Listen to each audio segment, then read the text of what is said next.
Oke, baik. Assalamualaikum warahmatullahi wabarakatuh. Perkenalkan, nama saya Alif Ramis Prakoso dengan NIM G0024-126. Saya berasal dari kelompok B4. Pada kesempatan kali ini, saya ingin menjawab dan menjelaskan soal-soal laporan praktikum anatomi di blok 2.3. Selanjutnya kita ke skenario-nya. Oke. Skenario-nya adalah seorang pria berusia 65 tahun bernama Tuan A dibawa ke instalasi gawat darurat oleh keluarganya karena mengalami kelemahan mendadak pada lengan dan tungkai kanan sejak 2 jam yang lalu. Selain itu, keluarga pasien melaporkan bahwa pasien berbicara terbata-bata, sulit menyusun kata-kata, dan tampak bingung ketika diajak berbicara. Tidak ada riwayat trauma kepala sebelumnya. Lalu pada pemeriksaan fisik didapatkan terdapat hemiparesis sisi kanan, terutama lengan lebih berat dibandingkan tungkai. Lalu refleks sisi kanan meningkat dan terdapat Babinski sign positif di sisi kanan. Lalu hilangnya sensasi nyeri dan suhu pada sisi kanan tubuh termasuk wajah kanan. Lalu saat diminta menjauhkan lidah, lidah pasien menyimpang ke arah kiri. Nah, pasien itu tampak kesulitan berbicara secara motorik atau afasia non-fluent, tetapi memahami instruksi sederhana. Riwayat medis menunjukkan bahwa pasien merupakan prokoaktif, memiliki hipertensi dan diabetes mellitus yang tidak terkontrol. Lalu pada saat pemeriksaan CT scan, kepala menunjukkan infark iskemik pada lobus frontalis dan parietalis sebelah kiri, terutama di area korteks motorik dan sensorik primer. Terdapat pula iskemia parsial pada pons kiri. Oke, langsung aja kita masuk ke soal nomor pertama. Nomor satu, yaitu jelaskan struktur pembentuk sirkulus Willis, mulai dari bagian anterior hingga posterior. Sebutkan juga fungsinya dalam menjaga perfusi cerebral saat terjadi sumbatan salah satu arteri besar. Oke, langsung kita bahas. Oke, jadi aku bakal jelasin dulu apa itu sirkulus Willis ya.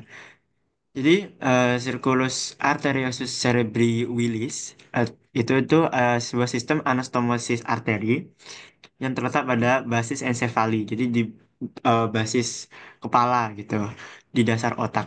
Terus dia itu fungsinya itu menghubungkan sistem vaskular anterior yang berasal dari arteri karotis arteri karotis interna ya, arteri karotis interna dan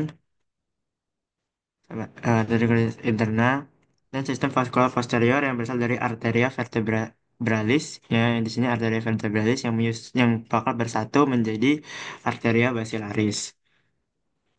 Oke, lalu eh, di arteria Willisi ini tuh dia tuh mencakup ada yang pertama tuh ada arteria cerebri anterior dextra sama sinistra, ini ya, dextra sama sinistra. Nah, masing-masing itu berasal dari percabangan arteri karotis interna. Jadi arteri itu menyuplai permukaan medial lobus frontalis dan sebagian lobus parietalis. Setelah itu ada arteri communicans anterior, ya. Ada communicans anterior nih yang tengah-tengah ini.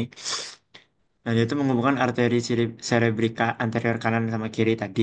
Nah, kalau misalnya salah satu karotis interna tersumbat, arus darahnya yang lebih sehat itu bakal mengalir lewat ke situ gitu loh, lewat komunikasi anterior ini. Terus ada arteri karotis interna sama dextra di sini ya.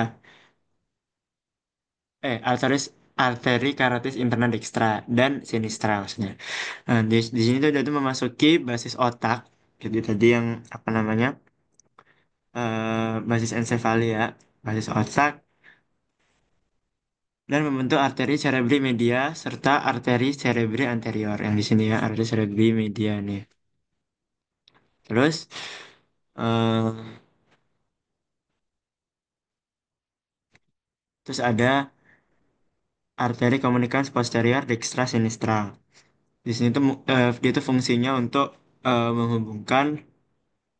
menghubungkan arteri karotis interna dengan arteri cerebri posterior yang berasal dari basilaris, memungkinkan hubungan antara sirkulasi anterior sama posterior. Ya, habis itu terdapat arteri cerebri posterior dextra sinistra. Ini ya, cerebri posterior ini ada kanan sama kiri. Itu berasal dari bifurcatio, bifurkasi arteri basilaris. Jadi dia bakal ada percabangan gitu. Jadi tugasnya tuh fungsinya menyuplai permukaan inferior dan posterior, lobus temporalis, ya temporalis, sama occipitalis, serta di thalamus, di encephalon. Nah, fungsi utama sirkulus bilis itu buat jalan kompensasi atau collateral circulation. Kalau misalnya terdapat ada kayak oklusi iskemik atau penurunan perfusi pada salah satu pembuluh utama gitu. Nah, kalau kondisi normal tekanan darah antara cabang Willis apa sirkulus Willis ini tuh cukup seimbang. Jadi aliran darah itu bisa langsung eh, masuk ke apa aliran darahnya ini.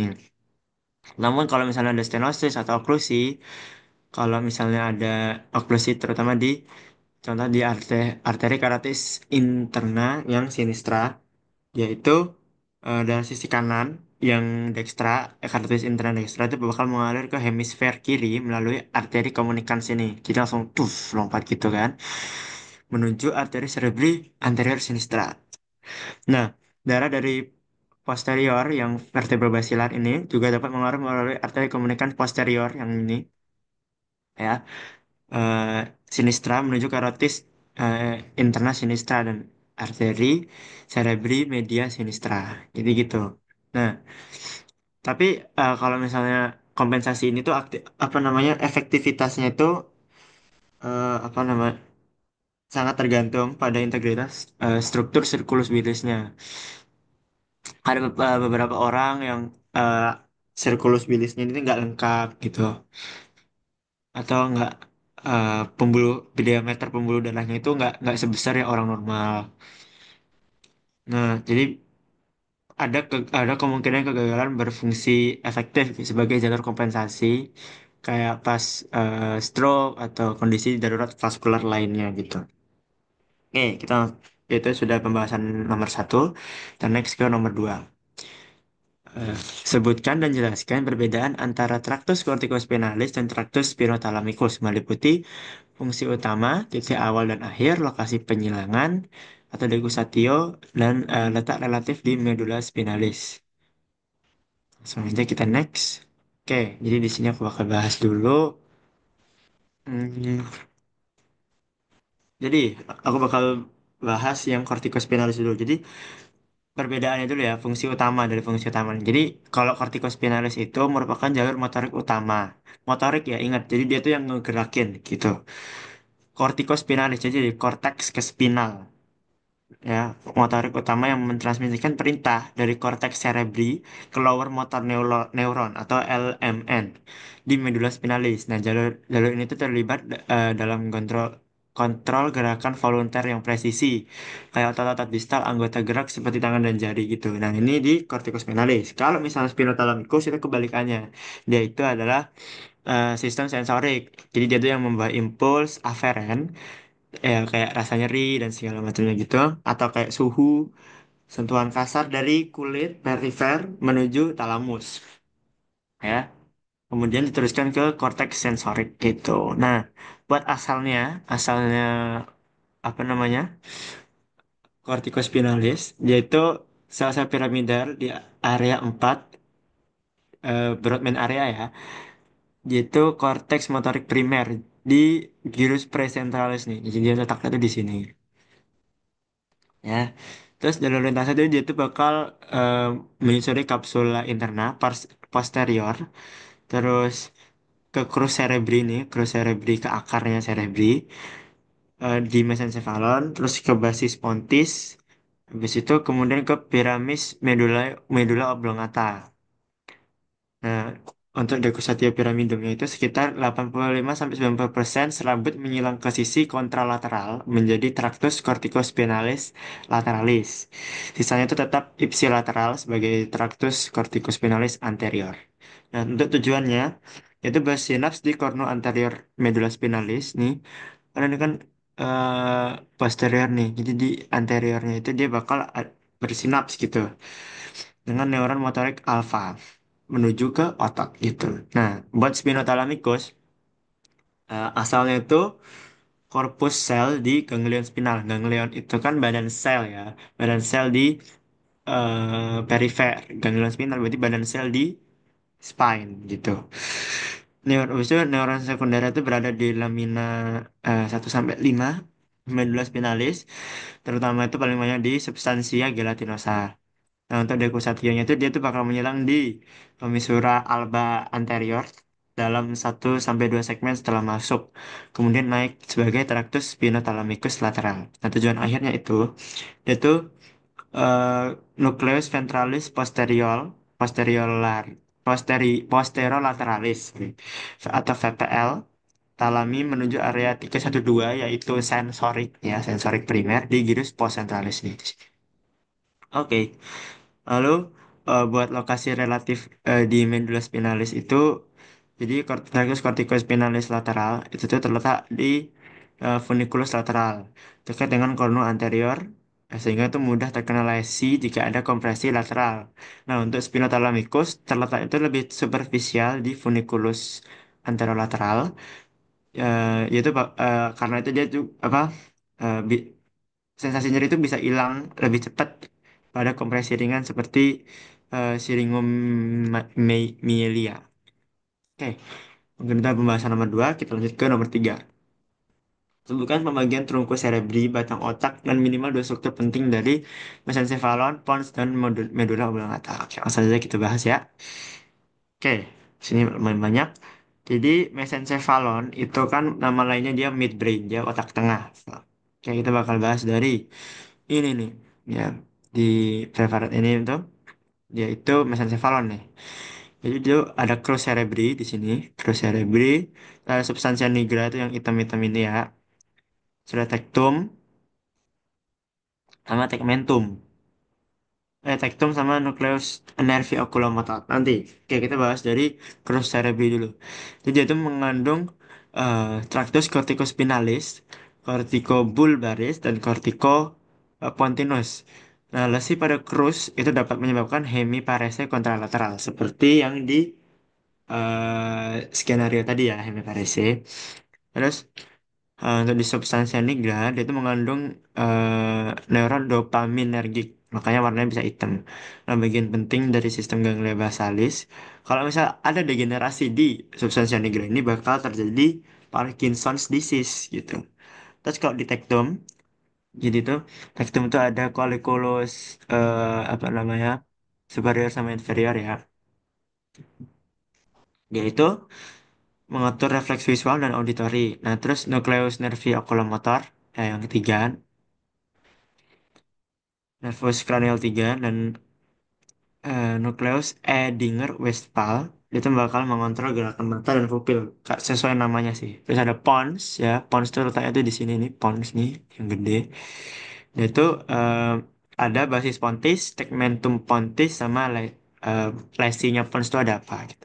Oke, jadi dari basis pontisnya itu mengandung jalur corticospinalis dan nuclei pontis yang memproyeksikan ke cerebellum yang ke otak kecil buat koordinasi gerak gitu. Nah, tegmentum pontis itu tempat nukleus nervi facialis atau nervus 7 sama nervus abducens, nervus 6 dan bagian dari formasi retikuler. Nah, lesi pons ini tuh bisa menyebabkan sindrom lock-in, kerusakan ventral pons. Itu juga bisa jadi facial palsy atau hemiparese tergantung lokasinya juga. Nanti kita bakal bahas nih medula oblongata ini yang apa namanya yang merah ini ya. Oke, medula oblongata. Di sini nih medula oblongata nih. Jadi di situ tuh ada dekusatio piramidum, terus ada dekusatio piramidalis ya tadi ya, terus nucleus gracilis, cuneatus sama nervi hipoglossi.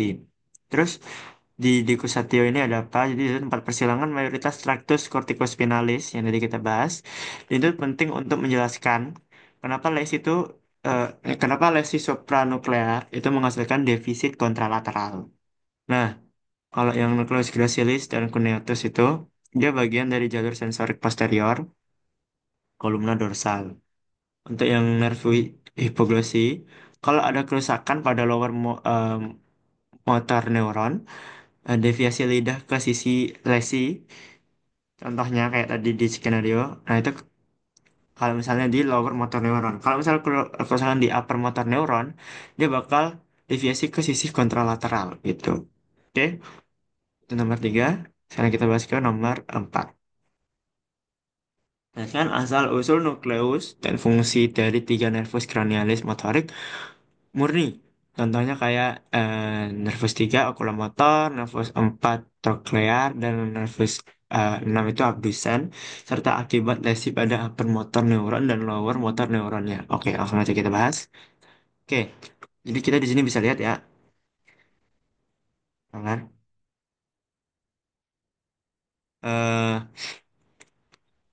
oke, kita bakal bahas dari nervus 3 dulu nih. Nervus 3 itu ada di sini nih, okulomotor nih ya. Yaitu asam nukleus itu di mesencephalon bagian ventral, levelnya itu sama kayak colliculus superior. Nah, fungsinya itu yang okulomotor ini tuh mengontrol 4 dari 6 otot eksternal mata. Otot itu ada apa aja? Jadi ada musculus rectus superior, inferior, medial, sama obliquus inferior. Nah, terus ada levator, dia juga ada levator palpebra superior gitu. Serta miosis buat miosis mata, melewati Edinger-Westphal. Terus kalau misalnya ada lesi pada lower motor neuronnya, dia itu bakal menyebabkan ptosis, midriasis. Mata tidak bisa bergerak ke medial, atas, bawah.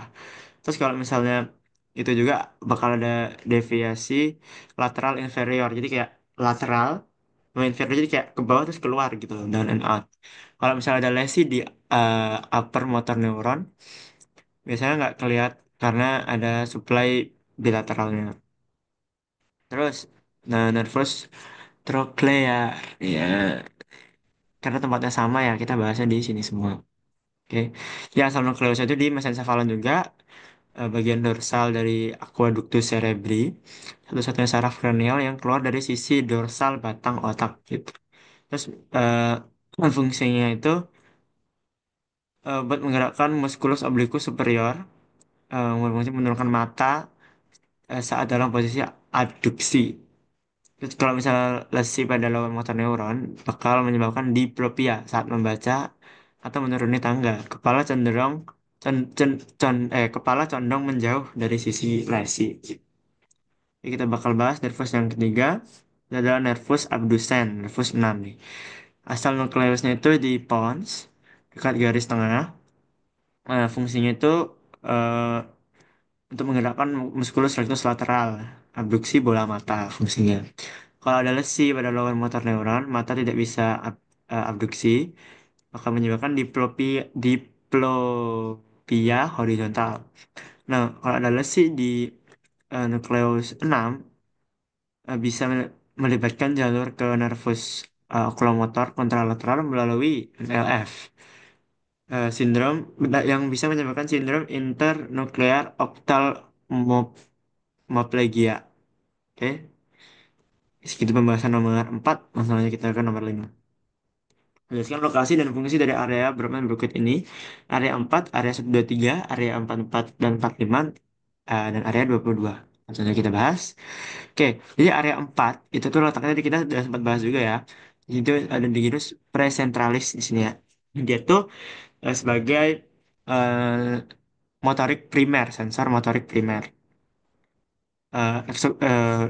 Fungsinya itu mengeksekusi gerakan. Kalau misalnya ada resi di area 4 ini, dia bakal menyebabkan hemiparesia kontralateral. Nah, untuk area 123 itu tuh eh, apa namanya? Sensorik primer. Jadi di pos sentralis ya. Dia itu kalau misalnya kena lesi, dia bakal kehilangan sensorik kontralateral. Tuh. Terus area area 4445 itu area Broca, itu areanya itu daerah sini ya. Hemisfer dominan itu lebih dominan 90% tuh di hemisfer kiri pada 90% populasi gitu. Fungsinya itu untuk memproduksi bahasa. Kalau misalnya ada lesi, dia bisa menyebabkan afasia ekspresif yang tadi non-fluent seperti di skenario. Terus area 22 itu ada area Wernicke ya. Jadi kan Broca itu buat kamu ngomong gitu loh, kamu ngeluarin kata itu jelas apa enggak. Kalau misalnya Wernicke itu kamu paham nggak dengan apa yang kamu dengar itu, pemahaman bahasa. Kalau ada lesi, ini bakal menyebabkan afasia reseptif, fluent tapi nggak ada maknanya gitu. Kamu bisa tahu tapi kayak kamu nggak tahu ini artinya apa gitu. Oke, jadi mungkin itu pembahasan nomor 5. Sekarang kita lanjut ke nomor 6. Mengapa oklusi pada arteri cerebri media lebih sering menyebabkan kelumpuhan pada wajah dan lengan dibandingkan tungkai? Jelaskan dengan mengaitkan distribusi vaskular dan homunculus motorik. Oke, langsung aja kita bahas. Homunculus motorik ya.